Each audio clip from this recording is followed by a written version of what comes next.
Alors, en parlant de service aux consommateurs, ben justement, Linky est censé nous aider. C'est ce qu'on nous a dit, hein, c'est le discours officiel.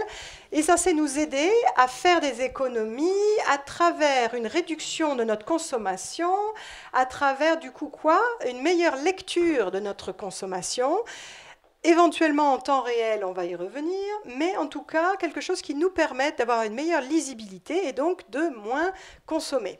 Bon, je ne sais pas vous, mais pour le moment, ça n'a pas l'air de si clair. D'autant plus, alors c'est la Cour des comptes qui nous le dit, un rapport que vous avez sans doute peut-être, soit peut-être pas entreaperçu, mais vous en avez entendu parler. Il n'y a pas longtemps, il y a eu beaucoup d'articles sur le sujet. Il y a à peu près un mois de ça, où on nous disait, voilà, la Cour des comptes dit que Linky n'est pas assez utile pour le consommateur, qu'il est coûteux. Voilà. Alors il est coûteux pourquoi en fait, hein, parce qu'en fait on nous dit, alors là c'est le mythe qui tombe, mince, toutes nos illusions s'écroulent. On croyait qu'il était gratuit. On nous l'avait dit d'ailleurs, on n'arrêtait pas de nous le dire.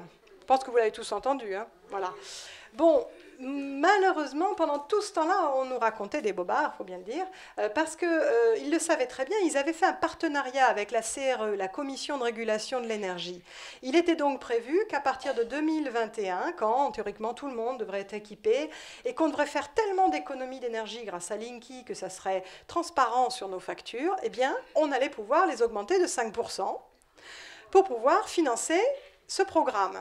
Donc depuis le début, tout le monde savait, Enedis et la CRE en tête, que ce n'était pas gratuit. D'accord ? Pourtant, on a laissé toute la communication se faire sur ce sujet. Voilà. Et donc, qu'est-ce qui s'est passé? Eh bien là, le poteau rose est révélé, si on peut dire. Donc, la Cour des comptes nous dit, ben non, ce ne sera pas gratuit, ça sera ponctionné sur les factures. Mais pour les gens qui ont un petit peu suivi ce qui se passe à l'étranger, ce n'est pas du tout une surprise. Parce qu'en fait, à l'étranger, en Espagne, en Angleterre et tout ça, ça fait bien longtemps qu'ils le disent officiellement que ça sera ponctionné sur les factures. Eux, ils l'ont dit ouvertement. On se demande pourquoi chez nous, on a essayé de faire passer ça sous le tapis, quoi. Bon. En tout cas, c'était déjà un petit peu aussi, disons, suspectable quand on voyait par le décret du 31 août 2010, au moment de la phase de test de ces compteurs Linky en Touraine et dans le Lyonnais, et où ce fameux arrêté indiquait qu'on allait prélever ça sur les factures des gens. Alors, il a été abrogé en 2015, ce décret du 31 août 2010, mais vous voyez qu'il a été remplacé par ce fameux deal avec la CRE de paiement en différé. Hein. Alors, paiement en différé, ça permet justement que tant qu'on l'installe, les gens, théoriquement, n'en voient pas l'impact sur leur facture. Très théoriquement, vous allez le voir, parce que ceux qui installent le Linky, généralement, ils le savent après souvent. Hein. Il y a pas mal de cas, évidemment, problématiques. Mais c'est aussi le fait que, bon, on montera les prix une fois que tout le monde l'aura, comme ça fait moins de vagues. C'est clair, évidemment. Hein, voilà. Alors, sachant qu'en plus, il y a un petit bonus, et c'est ce que révèle la Cour des comptes. La Cour des comptes révèle que Enedis se finance avec un emprunt par rapport à ceci, un emprunt à 0,77%, et que par contre, ils vont répercuter sur nos factures l'équivalent d'un emprunt à 4% et quelques. Ce qui veut dire qu'en fait, ils se font 500 millions en plus, si vous voulez, de gras, quoi, par rapport à ce qui était prévu sur le coût de ces compteurs. Bon, sachant que le coût, il est estimé, hein, 5 milliards, 8 milliards, on ne sait pas trop. Hein. Je vous suggère de lire l'excellent article du Monde, donc, qui s'intitule « Linky, un gaspillage à 8 milliards ». Point d'interrogation quand même. Voilà. C'est le rapporteur honoraire des finances qui donc en parle. C'était en novembre dernier, si ma mémoire est bonne, d'accord. Donc, Linky a un gaspillage à 8 milliards et qui balaye beaucoup de ces inconvénients, mais qui effectivement montre qu'il n'y a pas beaucoup d'intérêt pour nous et puis surtout la facture va être salée. On aurait pu se dire qu'avec ces 8 milliards, on aurait pu rénover beaucoup de logements passoires, quand même. Et puis, on aurait aussi pu informer la population de quels sont les appareils énergivores, par exemple. Ça aurait coûté moins cher déjà. Hein. Voilà, on va voir pourquoi. Alors, voilà, l'idée générale, là, c'est que cette information de la Cour des comptes, elle a fait un petit peu l'effet d'une bombe, mais elle a aussi servi de tremplin à une pétition de l'UFC Que Choisir, dont certains ont peut-être entendu parler. Alors, effectivement, l'idée, c'est d'aller dans le sens de « c'est pas encore assez utile comme ça, le Linky ». C'est pas qu'il faut faut arrêter cette gabegie, on va dire, en termes financiers. Non, on continue à payer, on est d'accord pour payer, on est d'accord pour le faire, mais on en veut encore une couche de plus, on en veut un étage en plus, voilà. Et pourquoi? Pour qu'enfin il soit utile. Alors, regardez cette pétition, refusons de payer pour Enedis. Voilà, hein, c'est bien, c'est consensuel, personne ne veut mettre la main au portefeuille, en France ou ailleurs, donc c'est bien. Par contre, qu'est-ce que ça fait? C'est que ça cache autre chose derrière. Les deux éléments qui sont dits, refuser cette contribution forcée en exigeant, et regardez le premier point, l'accès libre et simple à l'information sur votre consommation pour en faire un véritable outil de maîtrise de la consommation énergétique. Alors, c'est quoi l'accès libre et simple sur votre consommation? C'est un fameux petit afficheur déporté qui vous permettrait, par exemple en le mettant sur votre comptoir de cuisine, de voir en temps réel ce que vous consommez. Ça serait on va dire un outil qui vous permettrait de lire en instantané ce que vous consommez.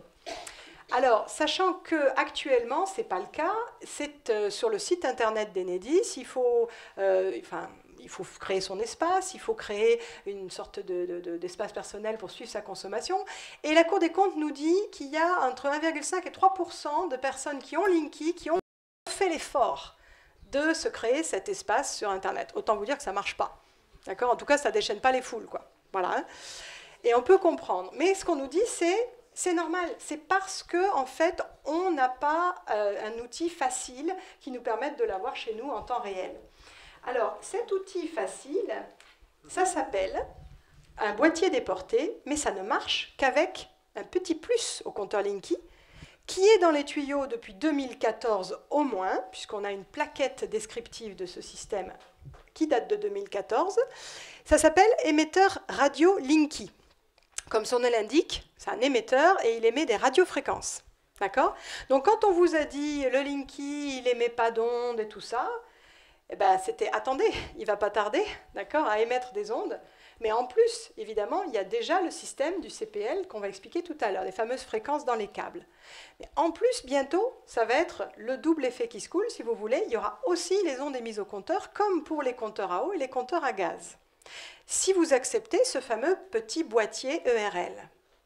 Alors, ce fameux petit boîtier ERL, il est censé donc communiquer via micro-ondes dans votre logement avec, évidemment, ce fameux petit afficheur déporté, qui est la raison pour laquelle on espère que vous allez l'accepter. Mais derrière, il est aussi prévu qu'il puisse communiquer avec tout un tas d'objets électriques dans notre logement, objets dont je vous parlais tout à l'heure, qui ont presque tous déjà des puces intégrées pour la domotique.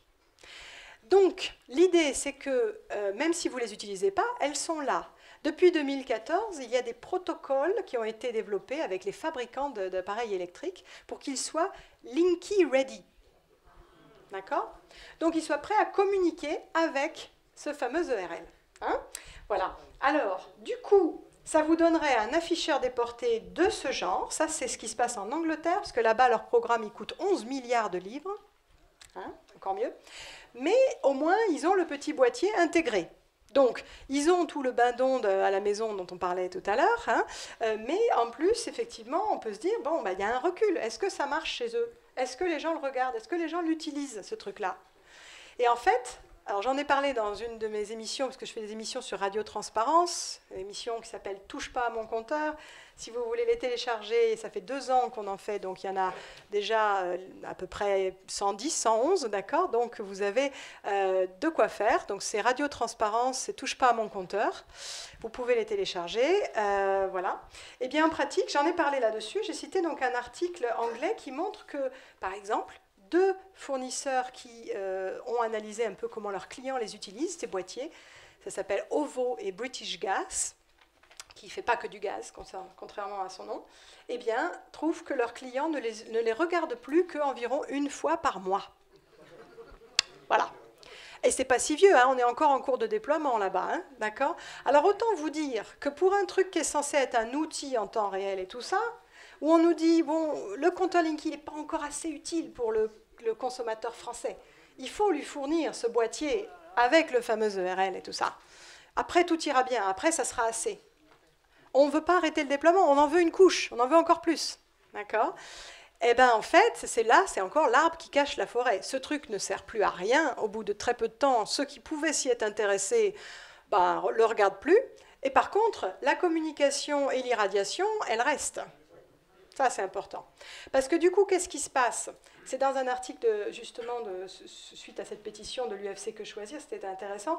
Donc, je vous réfère à cette émission sur Radio Transparence. Eh bien, on regardait, on l'analysait en détail, on y voyait que l'UFC Que Choisir voulait absolument avoir cet élément-là, parce que ça allait permettre également de couper à distance nos appareils en période de pic de consommation. D'accord ? Et oui, parce que ça analyse encore plus finement ce que chaque appareil utilise, quand est-ce qu'il est allumé, etc., etc. Et ça permet justement de savoir comment l'éteindre. Parce que du coup, il est, on va dire, commandable à distance. D'accord ? Ça, ce document, ça provient de la CRE. Vous voyez le petit logo à droite, là, la Commission de régulation de l'énergie. Voilà, c'est sur leur site. Et on nous explique effectivement, regardez, radiateur connecté adaptant sa consommation à un signal tarifaire.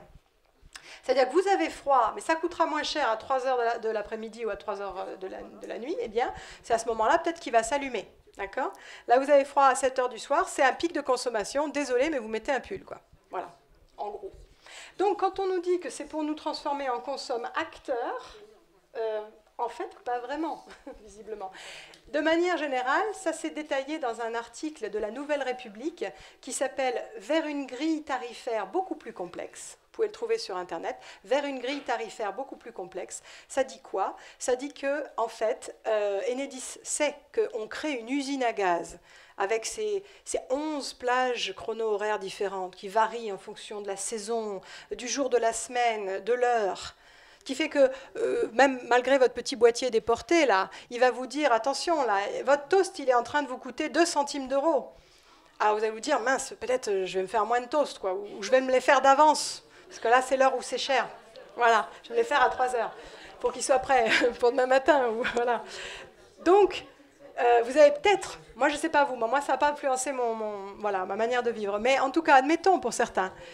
Sauf que ce n'est même pas le cas. Vous allez vous dire, ma consommation, attendez, ça a l'air d'avoir augmenté, je paye plus cher. Est-ce que c'est parce que je me suis fait trop de toast à 7 heures du matin?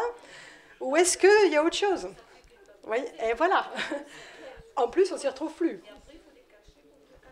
Voilà. Alors, le principe ici, c'est que quand vous avez un système comme ça, vous dites, bon, ben, ok, ça va être une usine à gaz, on ne s'y retrouvera plus. Et c'est ce que dit le journaliste, plus ou moins dans cet article, d'accord? Donc, un article vers une grille tarifaire beaucoup plus complexe, de fait. Mais Enedis nous répond dans cet article qu'en fait, le client sera aidé. Il sera aidé par des appareils de plus en plus connectés. Nouveau business aussi, nouveau marché, hein. Et puis, perte de contrôle, évidemment. Hein, on est d'accord. Donc, voilà l'idée.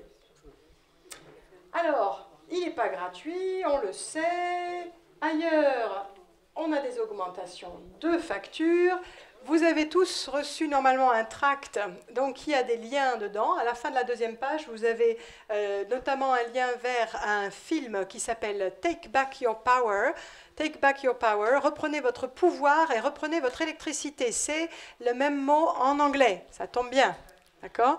Et donc ce film, ce documentaire est très très bien. Il vous permet de voir ce qui s'est passé outre-Atlantique, d'accord ? Donc en particulier en Amérique du Nord, mais aussi en Australie, sur ces compteurs communicants, puisqu'ils ont été les premiers à essuyer les plâtres. Voilà, et vous allez voir que la levée de bouclier est la même là-bas et ici. Les problèmes sont les mêmes, les préoccupations liées à la santé, liées à l'intrusion dans la vie privée, liées aux incendies, par exemple, sont les mêmes. D'accord ? La méthode rouleau-compresseur, on pose quand même si vous ne voulez pas, c'est pareil, etc. De façon générale, cependant, comme ils ont un peu d'avance, on peut voir ce qui s'est passé, quand les gens se sont beaucoup mobilisés, ils ont réussi à obtenir de ne pas avoir un compteur communicant. C'est ce qui s'est passé au Québec, par exemple. D'accord ? C'est ce qui s'est passé aussi dans une quinzaine d'États aux États-Unis. Vous avez en fait des options de retrait, d'accord ? Avec des relèves à pied.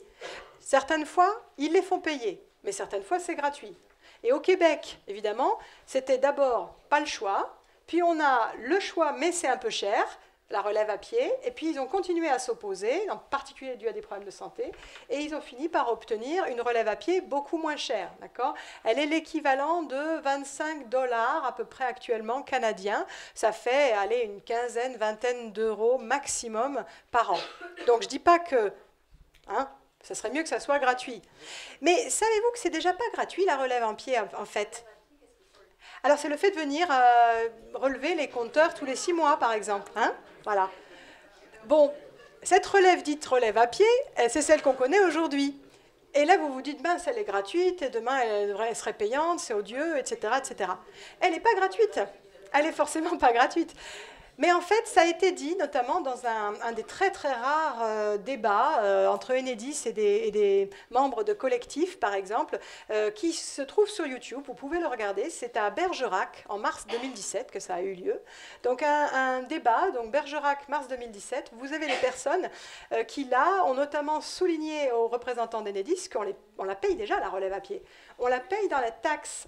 Elle fait partie du descriptif d'une des 2 grosses taxes qu'on paye sur nos factures, c'est le TURP. C'est le tarif d'utilisation des réseaux publics d'électricité. Et dedans, il y a les frais de relève à pied. Alors justement, du coup, ils étaient un peu gênés, là, chez Enedis, mais ils ont dit, bon, mais oui, mais la CRE diminuerait le TURP, enlèverait la quantité correspondant à la relève à pied, pour que seuls les gens qui refusent payent. Vous voyez, comme ça tient la route. D'autre part, en plus, quand même, il faut le savoir, en pratique, on va quand même avoir 5% d'augmentation sur nos factures à partir de 2021. Comment on va voir ce qui correspond à la fameuse relève à pied ou pas? Voilà, bref. Alors, en tout cas, ils essayent de vous faire peur par rapport à ça. Il y a des courriers qui sont envoyés aux gens qui refusent. Il y a des choses qui sont utilisées par les poseurs quand ils viennent, hein, chez les gens. Ils disent, attention, relève à pied payante. D'abord, ce n'est pas voté, et puis ça dépend de la niaque, on peut dire, des gens. Ça dépend de leur refus ou pas d'accepter tout ce qu'on veut leur imposer. Hein. Regardez ce qui s'est passé au Québec. Voilà, donc ça c'est une chose. Et puis derrière, ben, évidemment, on essaye de vous dire, ah oui, si vous ne le prenez pas tout de suite, le Linky, il sera payant plus tard. Hein. Voilà.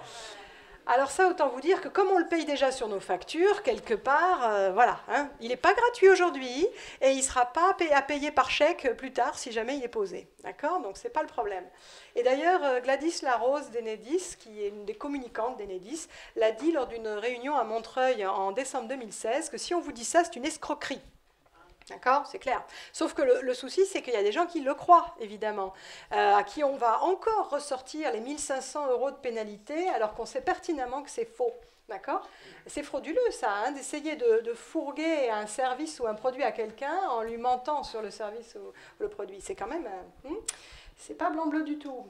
Alors voilà, si vous regardez donc, je répète, ce film Take Back Your Power, vous y verrez des choses très intéressantes, dont ceci. Vous avez aussi des pays comme la République dominicaine, où là, il y a carrément des émeutes, où les gens avaient démonté leurs compteurs pour les amener devant la compagnie d'électricité, pour protester, parce que carrément, leur facture avait doublé. D'accord ? Alors, on a des témoignages parlants. Il y a évidemment diverses sources de frais, indépendamment de ces fameux 5% qu'on paiera tous en plus à partir de 2021. Vous avez des personnes qui ont des factures qui augmentent de façon inexplicable, mais importante.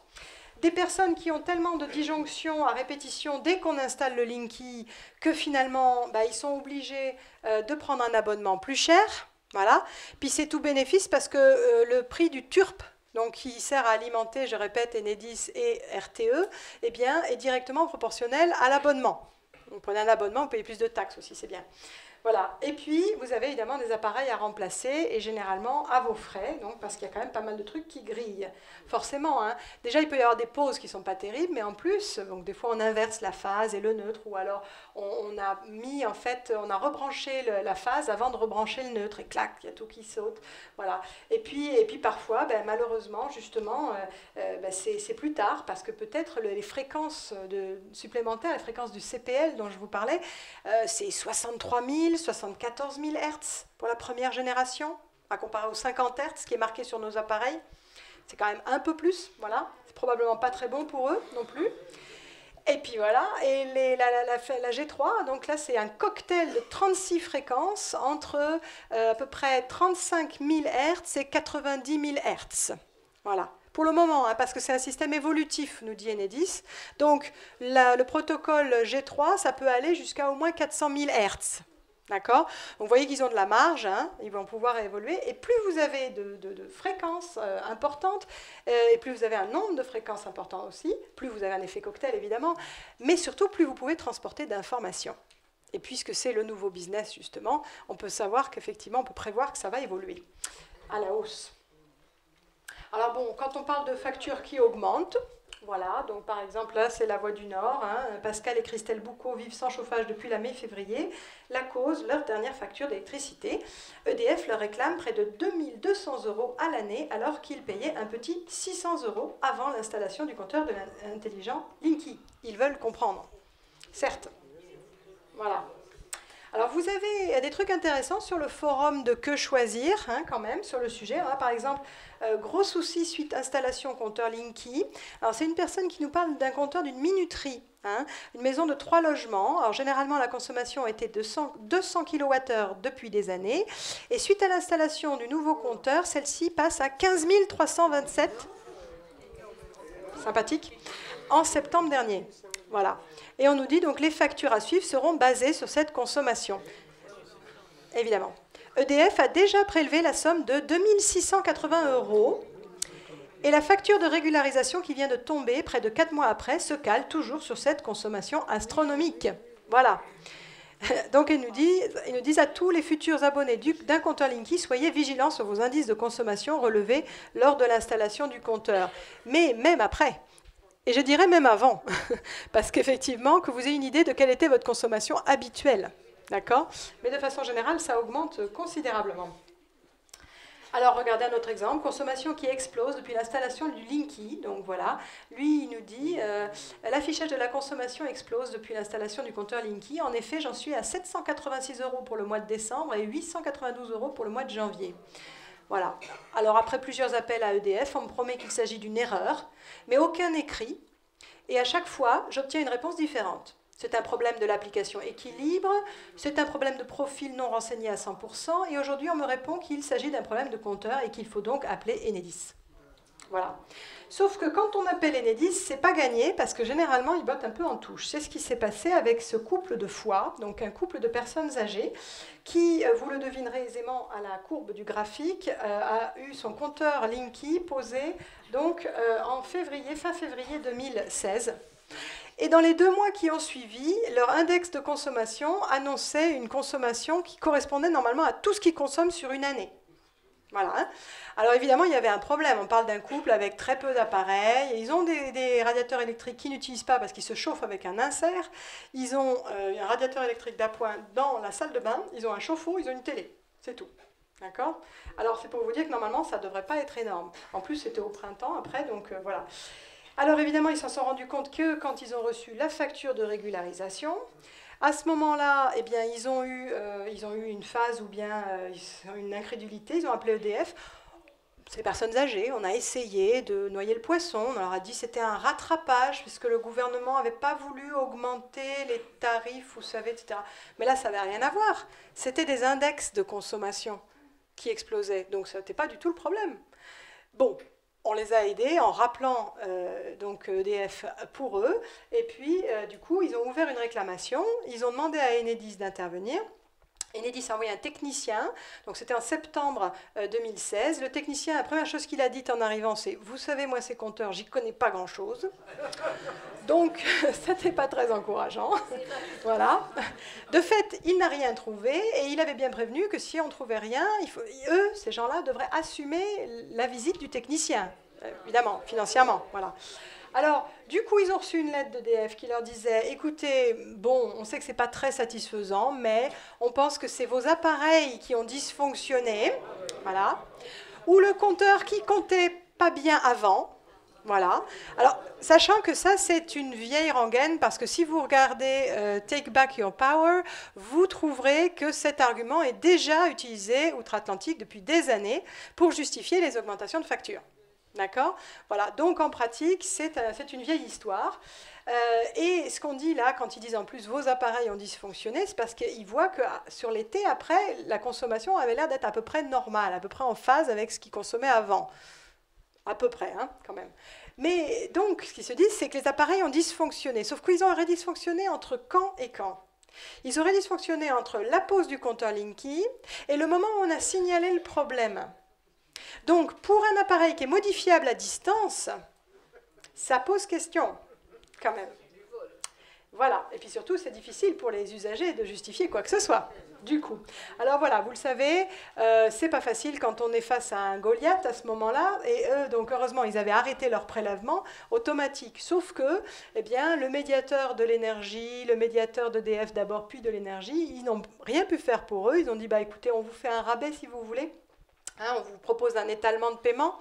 Voilà, et on vous fait un rabais de 50 €, puis après de 60 €, et puis c'était tout. Donc après, ben, qu'est-ce qu'il fallait faire? Il fallait aller au procès.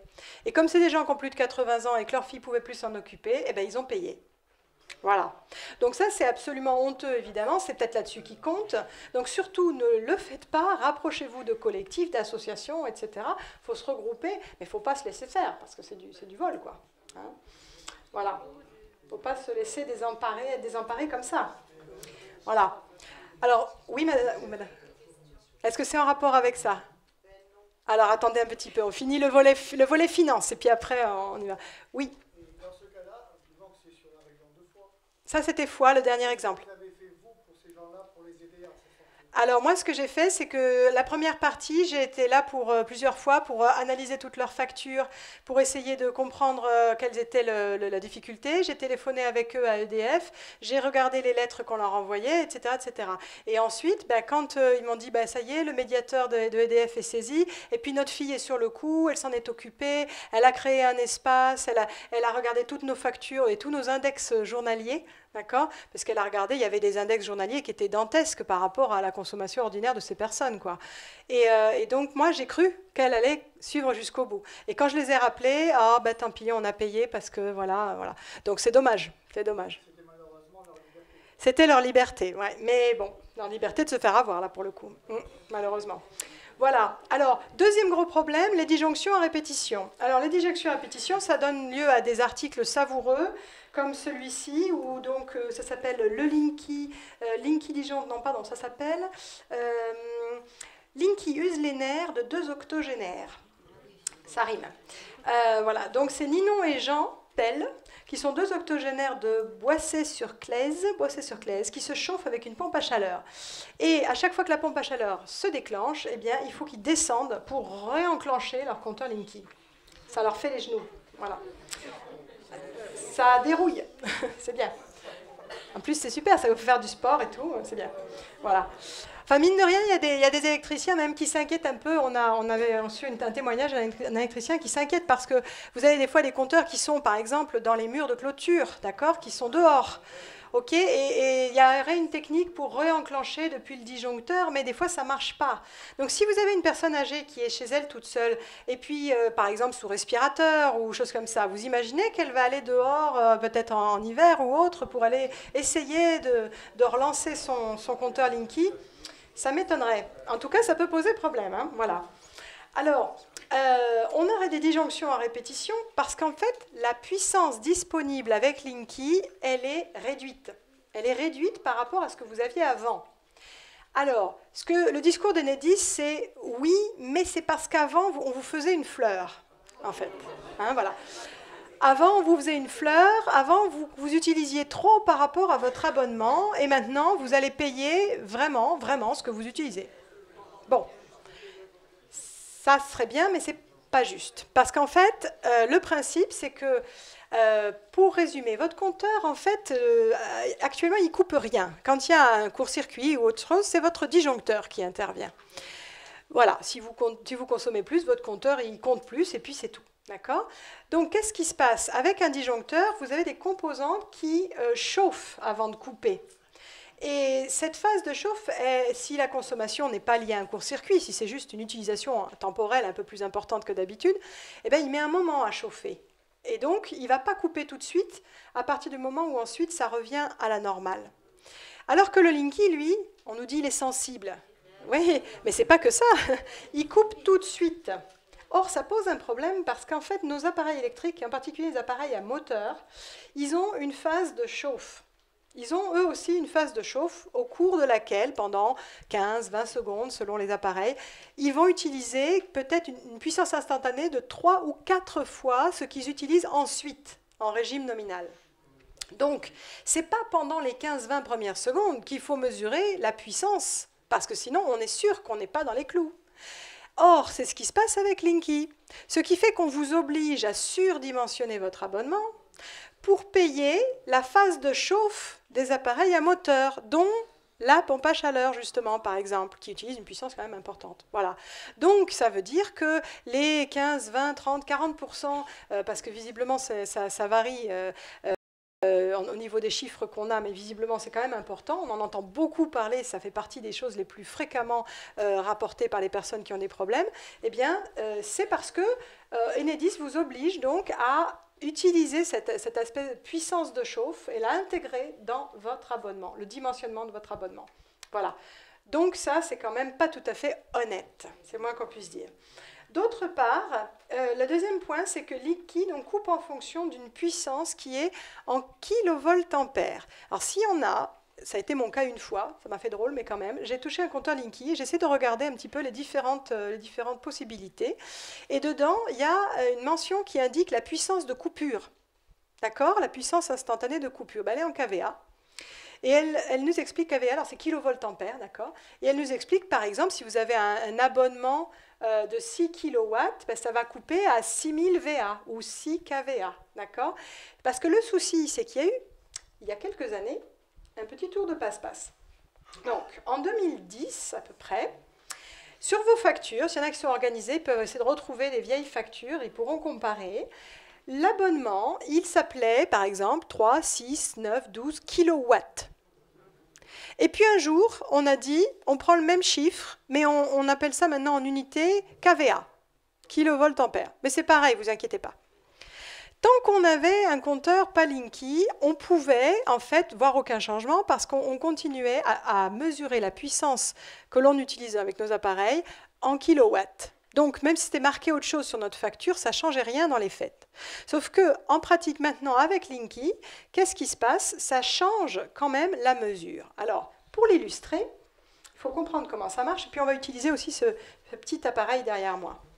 Alors, une chose est claire, sans le Linky, ce qu'on mesurait, ce qu'on appelle la puissance active. En fait, une puissance, c'est toujours les volts par les ampères, d'accord?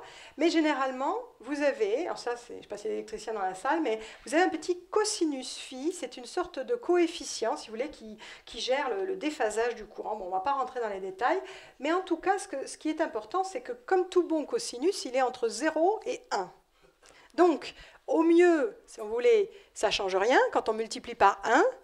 Au pire, ça, par exemple, pour les lampes fluo compactes, vous avez une puissance instantanée qui va être comptée autour de puissance active, pardon, qui va être comptée à 0,5. Pour 0,5, si vous voulez, c'est la moitié donc de ce que vous auriez si vous multipliez simplement les volts et les ampères utilisés. Avec Linky, ce fameux cosinus phi, il disparaît. C'est-à-dire que, vous voyez le type d'appareil qui est en dessous, là, pour tout ce qui est résistance chauffante, par exemple, comme les fours, les grille-pains, les fers à repasser, etc., ça ne change rien, parce que le cosinus phi, il est à 1, donc qu'il soit là, qu'il ne soit pas là, c'est pareil.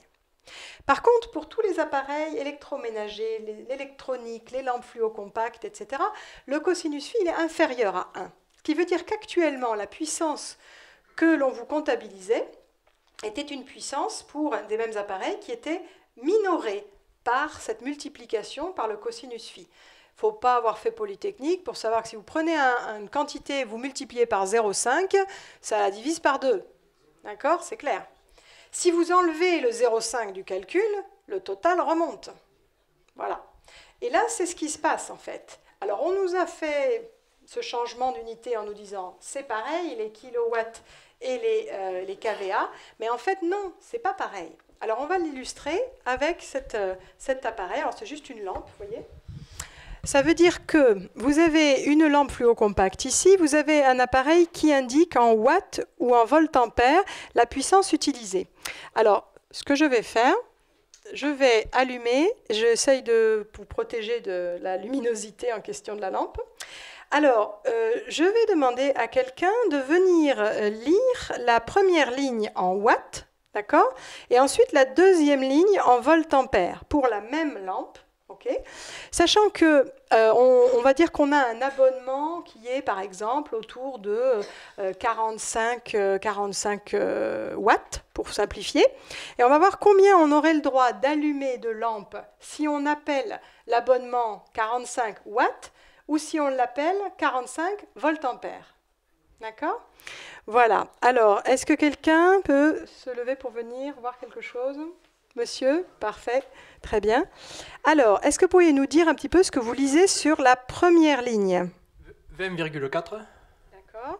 Alors, ça bouge un petit peu, mais 20,4, 20,5. Si vous avez un abonnement à 45 watts, vous pouvez allumer combien de lampes? 4. Non, 5. 20. Bon, ça fait 2 lampes. Ça vous ferait 40 quelque chose, hein, 41 watts au total. Hein, voilà. Maintenant, si on lit la deuxième ligne, qu'est-ce que vous lisez sur la deuxième ligne? 33.2. Voilà. Alors, 33.2, si vous avez un abonnement à 45 volt-ampères, est-ce que vous pouvez encore allumer vos 2 lampes? Non. Et non. Donc, on va vous dire, bah, désolé, avant, vous étiez un bénéficiaire d'une fleur, maintenant, il faut que vous payiez plus cher pour avoir le droit de continuer à allumer 2 lampes. Voilà. Merci, monsieur. Voilà. Donc, c'est tout simple. Allez-y. À l'époque où c'était en kilowatts, Oui. on mesurait quand même des kilovolts ampères. Pourquoi? Parce que la tension, elle est en 220, Oui. et le compteur, il va mesurer l'intensité, quel que soit le déphasage, donc quel que soit le cosinus phi. C'est-à-dire qu'en fait, on mesurait des kilovolts, des volts-ampères, au lieu de watts, même sur les appels de watts. Voilà ce que je crois. Alors, ce qui se passe, c'est qu'effectivement, vous... Ça, il y a 10 ans, il y a 20 ans, il y a 30 ans, il y a 50 ans. Ce que je vous recommande, pour avoir plus de détails, vous l'avez vu ce tract-là, on en a même plusieurs, je vais vous passer celui-là si vous voulez. En étude comparative, puissance délivrée au désavantage du consommateur. Vous avez tous les détails derrière. Oui, ben, visiblement pas. Visiblement pas. On met des condensateurs sur les systèmes qui ont des trucs, des inductions, Oui, pour redresser justement, pour diminuer ce déphasage, oui. pour Rapprocher de 1, bien sûr, bien sûr. Ce qui veut dire qu'aujourd'hui, la mesure, bien avant Linky, bien avant ce que vous appelez le KVA, quand on mesurait, quand on vous faisait payer supposément des kilowatts, c'était déjà des kilovolts ampères qu'on vous faisait payer, parce qu'on ne considérait pas le déphasage du courant par rapport à la tension. Alors, ça me paraît étrange parce que dans le cas des industriels, par exemple, eux, on leur faisait payer justement un surcoût en raison de ce déphasage. Les industriels devaient payer justement un surcoût parce qu'eux, on mesurait justement cet élément de déphasage qui souvent était important avec cet appareil à moteur. Alors que pour les particuliers, justement, on ne le faisait pas. Donc, à voir. Regardez ce document quand même, si vous voulez lui faire passer, s'il vous plaît. S'il y en a que ça intéresse, on en a quelques-uns sur la table, mais on en a aussi plein dans un sac à côté. Donc, regardez-le. Non, mais c'est intéressant, c'est intéressant. On peut en rediscuter à la fin si vous voulez aussi. Eh bien, c'est intéressant. Regardez ce document et on en reparle à la fin de la réunion, si vous voulez. Pour les augmentations de factures, bon, bah, c'est les appareils qui peuvent claquer. Donc, par exemple, là, vous avez Donatien qui nous explique « Ce matin, je suis chez mes beaux-parents. À 11 h, un compteur électrique Linky est posé. À 13 h, le lave-linge prend feu. » Heureusement qu'ils étaient chez eux. À 15 h, le téléphone fixe grille, le micro aussi, et la plaque de cuisson ne s'allume plus. Tu appelles Enedis et on te dit que c'est une coïncidence. Eh bien, il faut que vous compreniez que ces fameuses fréquences supplémentaires qui peuvent peut-être générer aussi des perturbations, il peut y avoir des surtensions aussi, allez voir, mais voilà, il peut y avoir des choses qui ont été mal posées, des câbles mal resserrés, des choses comme ça, des câbles inversés et tout, mais quand même. Eh bien, sachez que le fonctionnement du courant porteur en ligne, ce sont des fréquences pulsées qui sont envoyées sur les câbles, et en plus de la fréquence porteuse 50 Hz classique. Voilà. Donc peut-être que nos appareils, ils n'aiment pas trop. Je vous ai donné tout à l'heure le volume, on peut dire, ou le différentiel entre 50 Hz et 63 000 ou 74 000, ou bien tout ce qui est, au contraire, le G3, qui est ce qui est déployé actuellement, y compris ici, c'est-à-dire un cocktail de 36 fréquences entre 35 000 Hz et 90 000 Hz pour le moment. Voilà. D'accord? Donc vous le voyez, le système, je récapitule, voilà. Un concentrateur au milieu, avec une antenne relais qui va envoyer vers les grandes antennes de téléphonie mobile nos relevés, et qui émet aussi de l'autre côté des fréquences vers les différents compteurs Linky. Vous voyez qu'il y en a plusieurs qui sont associés. Là, il n'y en a que 3, mais généralement, il y en a entre 50 et 60. C'est ce qu'on appelle une grappe. Et que ces fameuses fréquences-là, ici, elles ne sont pas du tout, contrairement à ce qu'Enedis nous a dit, uniquement là pour relever nos compteurs. Elles sont là également pour envoyer un aller-retour permanent, si vous voulez, d'informations. Est-ce que tout va bien? Oui, tout va bien. On répond en ping-pong, en fait. Et puisqu'on répond en ping-pong et que c'est sur le réseau basse tension, c'est un peu comme si par email, on faisait répondre à tous. Ce qui fait que du coup, vous vous retrouvez avec finalement une pollution de l'ensemble de la grappe par tous les compteurs à chaque fois qu'ils sont interrogés à tour de rôle par le concentrateur. Donc tous les compteurs Linky reçoivent quelque part une impulsion du concentrateur et à tour de rôle répondent. C'est pour ça que le CSTB, le Centre scientifique et technique du bâtiment, a trouvé que, contrairement à ce que disait Enedis à l'origine, il disait 1 fois par jour ou 2 fois par jour, d'accord, parce qu'il disait que c'était que pour le relevé, a priori, eh bien non, c'est entre 4 et 10 fois par minute. Voilà. Donc nos appareils, ils n'aiment pas trop non plus. Alors avant de passer à la phase, par exemple, la phase, si vous voulez, santé, et puis la phase incendie, par exemple, voilà. On va faire une première phase de questions, parce qu'il y a peut-être pas mal de choses. Est-ce que vous pourriez poser des questions sur ces sujets-là quand même? Parce que peut-être après, je répondrai du coup dans ma présentation aux vos autres questions. Il y a des micros supplémentaires? Il va y avoir des micros pour poser les questions. Voilà, parfait. Alors sur ce sujet, hein, s'il vous plaît. Monsieur, oui. Je veux savoir, le bâtiment numéro 3 se trouve physiquement où? Alors, c'est le concentrateur qui se trouve généralement physiquement dans les transformateurs de quartier. Voilà, mais en zone rurale, ça peut être sur des poteaux électriques, par exemple, des choses comme ça. D'accord? Voilà. C'est le concentrateur. Vous aviez, je crois qu'il y a sur la table là-bas des images de concentrateurs avec les petites antennes relais omnidirectionnelles qui arrosent tout autour, quoi, hein. Voilà. Monsieur. Vous avez été la bonne samaritaine de ce petit couple de l'Ariège. Mais qu'est-ce qu'il y a entre vous et Madame Lepage comme stade intermédiaire pour assurer la défense de gens qui seraient procéduriers, par exemple moi-même? D'accord. Est-ce qu'il y a des stades d'avocats, des possibilités d'intervenir? Parce que l'IFC, ce matin j'ai rencontré sur le marché du Capitole une dame qui m'entendait parler du compteur. Elle a 83 ans. Oui. Elle a reçu des surcharges de factures. À son âge, c'est une ancienne infirmière de Toulouse qui a dit, qui s'est fait insulter par les gens qui voulaient qu'elle paye. Ça, il faut quand même le noter. Il n'y a pas de respect de la personne. Et elle leur a répondu qu'elle ne paierait pas, que la prison de sexe avait été rénovée du côté femme, qu'elle pouvait y aller, et ça ne dérangeait pas d'y aller. Vous vous rendez compte? Alors je vais l'accompagner à l'UFC, un peu comme vous avez fait. On a toujours un peu de respect pour nos anciens. Mais quel est le stade intermédiaire si l'UFC affiche dans ses locaux, comme ça a été le cas le 3 avril, où j'ai renouvelé ma cotisation de lambda, à savoir qu'on n'est pas en mesure de refuser l'installation? Oui. C'est une page qui a été affichée dont j'ai la photo sur mon portable. Oui, oui, tout à fait. Alors, l'UFC Que Choisir, juste pour un petit aparté par rapport à ça, avait une position qui était très marquée au début, avant le déploiement, vers 2011. Ils ont fait partie d'un recours auprès du Conseil d'État, etc. Mais depuis, on peut dire qu'ils ont considérablement tiédi. Leur livre noir, dossier noir sur le compteur Linky à l'automne dernier, est plutôt un dossier gris clair qui fait écho à des petits problèmes mineurs, des problèmes de type volet roulant, qui marchent quand ils veulent, télé qui s'allume et qui s'éteignent toute seule, lampes qui dysfonctionnent, des choses comme ça. Mais par contre, ils ne parlent pas des personnes qui se voient avec tout qui claque, ou bien des problèmes de santé et qui doivent quitter leur logement, ça c'est sûr. Vous pouvez peut-être aller dans le sens que vous expliquez, à savoir qu'ils ont quand même participé à un groupage de courant auquel j'ai participé. et que le NJ proposait 30 € par parrainage, et qu'ils ont certainement parrainé 150 000 compteurs. Donc quand on mange dans la soupe, il ne faut pas cracher dedans. C'est ça. Je les comprends. Mais ça, à ce moment-là, il faudrait quand même que le politique s'en mette et voir la police quand même. On peut porter plainte. Attendez, oui. On est à ce stade, hein, attendez. Oui, mais ça dépend pourquoi. On faire le ménage quand même, et on est responsable de le faire ou pas le faire. Alors, juste pour l'UFC Que Choisir, ils sont partenaires, notamment d'Enedis et autres, sur des projets, par exemple, comme le projet Solène, d'écrêtement de puissance dont je vous parlais, les réseaux connectés, intelligents en Bretagne, là, donc Solène.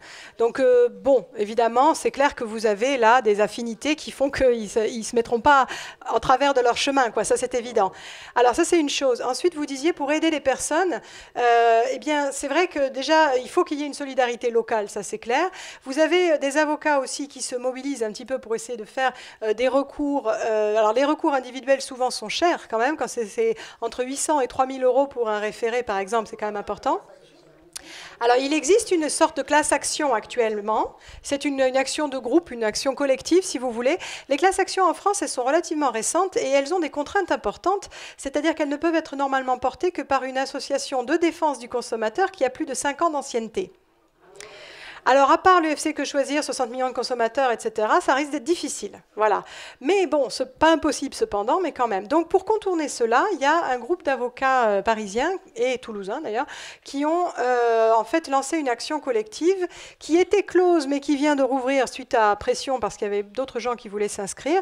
C'est avec le cabinet L'Expressia, donc L-E-X-P-R-E-C-I-A. L-E-X-P-R-E-C-I-A, L'Expressia. Alors, ils ont fait une sorte de plateforme qui permet aux gens de s'inscrire. Comme c'est géré, on va dire, de façon par Internet, donc les frais de dossier, c'est beaucoup plus facile à gérer pour eux. Donc, ils ont baissé à 48 € par personne. Voilà, ce qui, par rapport à 800 ou 3000, bon voilà, c'est quand même plus abordable. Alors, je répète, quand on a une action juridique, on n'est jamais sûr du résultat, c'est clair, d'accord? Quand on a un référé, après, si Enedis perd, ils peuvent demander à faire appel, par exemple. Mais on reste quand même libre de dire est-ce qu'on veut continuer ou pas. Et c'est pour les personnes qui auraient, disons, qui voudraient que le CPL n'arrive pas jusqu'à chez elles, déjà, ou les personnes qui veulent refuser le compteur, et surtout en particulier quand il est accessible, ou les personnes qui se sont déjà vues imposer un compteur Linky et qui ne savent pas quoi faire, quoi. Voilà, en gros. Sachant que donc, les inscriptions étaient fermées le 7 avril, il y avait à peu près 3500 personnes inscrites. Là, elles ont été temporairement réouvertes, je ne sais pas pendant combien de temps, mais en tout cas, bon, il y a à peu près 4000 et quelques personnes qui sont inscrites à l'heure actuelle. C'est vrai que la force du nombre fait que quand même, il y a un peu plus aussi de poids possible. Mais en face, je vais vous dire, ils sont roublards quand même, hein, parce que tous les trucs, si vous voulez, juridiques, pour essayer d'utiliser, non pas les questions de fond, mais la forme, pour dire que, voilà, c'est pas valide parce qu'on a oublié telle chose, on a attaqué le mauvais article, on n'a pas présenté les choses dans le bon ordre, etc., etc. C'est pas la bonne juridiction qui est saisie, etc., etc. Donc, il faut être vraiment roublard en face. Mais là, ce qui va être très intéressant aussi, c'est qu'il va y avoir toute une série d'actions locales, en fait. Grâce à ce grand nombre de personnes, on va faire des actions locales en fonction du nombre de personnes inscrites dans telle ou telle région. Voilà. Donc, c'est très important. Et, voilà. C'est intéressant de participer si vous pouvez. Bon. En début de conférence, on a dit qu'il y avait plus de 1000 collectifs de citoyens qui se sont créés. Oui.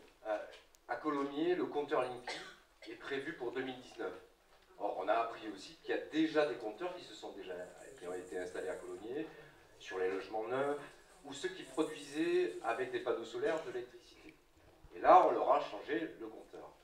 Je pense à la personne âgée dont tu parlais tout à l'heure, à Colomiers comme partout. Il existe des gens qui sont seuls, qui sont dépourvus de moyens, qui ne comprennent pas trop.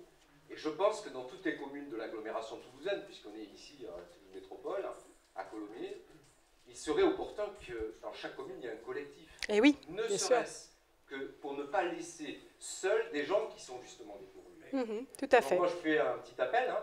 On ne l'a pas prévu, c'est en discutant que j'ai eu la lumière, mais pourquoi ne pas imaginer, là, qu'on ouvre un petit listing, et que des gens qui seraient intéressés pour constituer un collectif de vigilance, au moins dans un premier temps, ici à Colomiers, à Plaisance, à Tournefeuille, à Pibrac, Brax, etc., eh bien que s'organise ça. Alors il y a des collectifs qui existent. Il y a un collectif sur l'ouest toulousain, bien évidemment, Mais je crois beaucoup à la proximité et à la Complètement. solidarité de voisinage. Tout à fait, Donc, tout à fait. je pense que ça peut être intéressant. Alors le listing qu'on avait mis là, qui est en A3 là, avec Ouais. voilà, il y a une colonne à droite qui dit agir. Donc si les personnes veulent mettre leurs coordonnées et cocher la case agir, ça peut être le moyen de les mettre en réseau, on peut dire, de rassembler les gens qui souhaitent agir. Voilà, chacun faisant à son niveau évidemment. Hein. Voilà, il y a de tout. Hein. Mais toutes les bonnes volontés sont bienvenues parce que la tâche est importante évidemment. Hein. Oui. Moi, c'est simplement une information. En fait, les techniciens qui sont mobilisés pour les installations de Linky, ils sont en cours de recrutement depuis à peu près 2-3 mois ici sur la région, enfin, sur le territoire de proximité. D'accord. En fait, ils recrutent des gens qui ne sont pas du tout qualifiés et ils s'engagent à les former en 2 mois et c'est des CDD de 6 mois maximum. Tout à fait. Alors, pas très formé. Je pourrais rebondir sur ce que vous avez dit par rapport à ça.